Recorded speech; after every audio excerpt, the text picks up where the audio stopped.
श्रीमान् कृपजालनिधे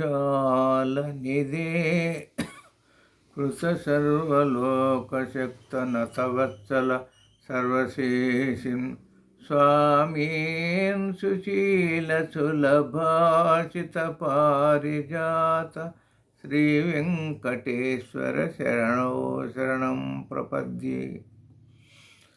అఖిలాండ కోటి బ్రహ్మాండ నగుడు శ్రీకృష్ణ పరమాత్మ దివ్య శరణ పాద పద్మం నమస్కరిస్తూ విను విధానమునందు ఆసక్తి గల శ్రోత్రియ బ్రహ్మనిష్ఠులకు నమస్కరిస్తూ పవిత్రాత్మ స్వరూపులైన ప్రియత్వ బంధువులారా, ఈరోజు క్షేత్రజ్ఞ విభాగయోగం 13వ అధ్యాయం పైన ప్రవచనం. క్షేత్రం అంటే కనిపించే ప్రదేశం, స్థలం. క్షేత్రజ్ఞుడు అంటే స్థలం చూసేవాడు. జ్ఞానం జ్ఞేయం, జ్ఞానం ఉన్నది చూస్తూ. అయితే చూసేవాడు ఎవరు? జీవాత్మ. శరీర అవయవాలన్నీ కూడా కనబడుతుంది. మన ఫోటో తీస్తున్నాము, మన అంటే బ్యానర్లు వేస్తున్నాము, కానీ నా ఫోటో అని తెలుసుకుంటున్నాం అంటే ఏ ఆధారంతో? లోపల జీవాత్మ ఉంటే. జీవాత్మ అయినాక శరీరం జడమైపోతుంది. బుగ్గల ఫిలమెంట్ వైరుగా పోగానే బయటపడేస్తాం. అట్లనే బల్బు షార్ట్ కాగానే బయటపడేస్తాం. కాబట్టి హార్ట్ బీట్ అయిపోయి గుండెపోటు వచ్చి ప్రాణం పోతే బయటపడేస్తాం చెత్తను. కార్యంలా చెత్తకు ప్రకాశించేది ఏంది? చేస్తాం. అందుకే ఇక్కడ అహమాత్మ గూఢాకేశ, అజ్ఞానం మీద ఉండక మానవులు.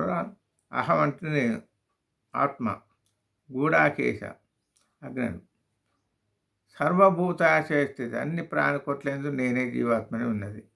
ఇదం శరీరం కౌంతేయ క్షేత్రమిత్యవిధీయతే. ఇదం అంటే ఇది కనిపించేది.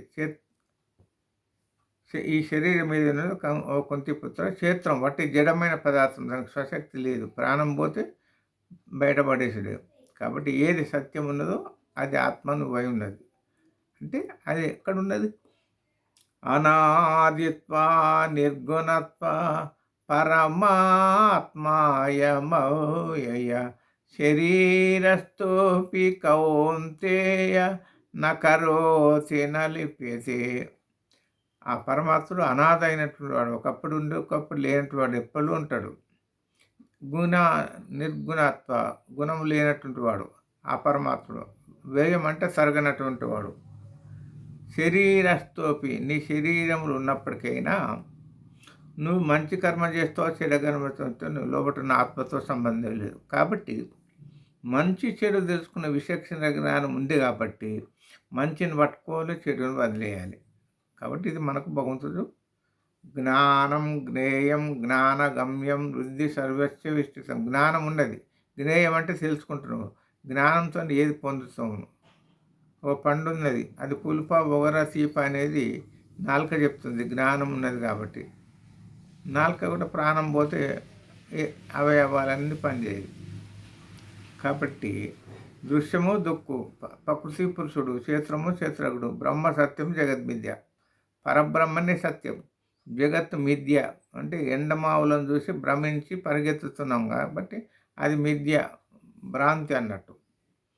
కాబట్టి ఒకటే చెప్పు భగవంతుడు ఏమనంటే, నాకు చదువు రాదు, నాకు సంధ్య లేదు, నేను ఎట్లా తరించేదని బాధపడే అవసరం లేదు.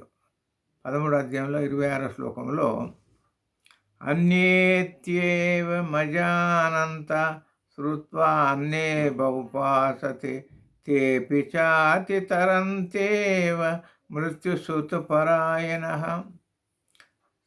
విను విధానం ఆసక్తి కలివరైతే శ్రద్ధతో మంచి విషయాలు చెప్తారో, ఆధ్యాత్మిక జ్ఞానం పరిచయం లేకపోయినా కానీ అనుభవజ్ఞులు ఏదైతే చెప్తే విని దాన్ని ఇట్లా నడవాలని చెప్తారో వాళ్ళు ఆచరించినటువంటి అనుష్ఠించినప్పుడు ఆ పరమాత్మను పొందగలుగుతాడు. ఎందుకంటే విను విధానం నుండి సూత్రం విశ్వాసమే భగవత్ స్వరూపం.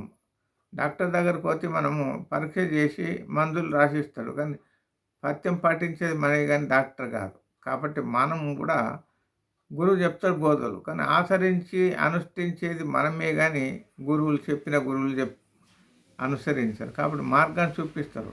కాబట్టి అట్లానే ఈ జన్మ మృత్యు జరా వ్యాధి దుఃఖ దోషానుదర్శన. జన్మ అంటే పుట్టుక, మృత్యు అంటే మరణం, జర అంటే ముసలితనం, వ్యాధి అంటే రోగాలు. దేనికస్తది? దేహానికి వస్తది కానీ ఆత్మకు రాదు. ఇది విధంగా దోషాలు తెలుసుకో నువ్వు. శీతోష్ణ సుఖ దుఃఖాలు మానవమానాలు దేవుడు. అందుకొరకే 2 విధాలు. ఎట్లయితే ఆకాశం అంతా అందరిని ప్రకాశిస్తున్నట్టుగా సూర్యుడు దేదీప్యమానంగా ప్రకాశించక ఆ కాంతిపుంజములందు అంటే కిరణ సంయోగం వలన సృష్టిని అంతా చూసి ఆనందిస్తున్నాం.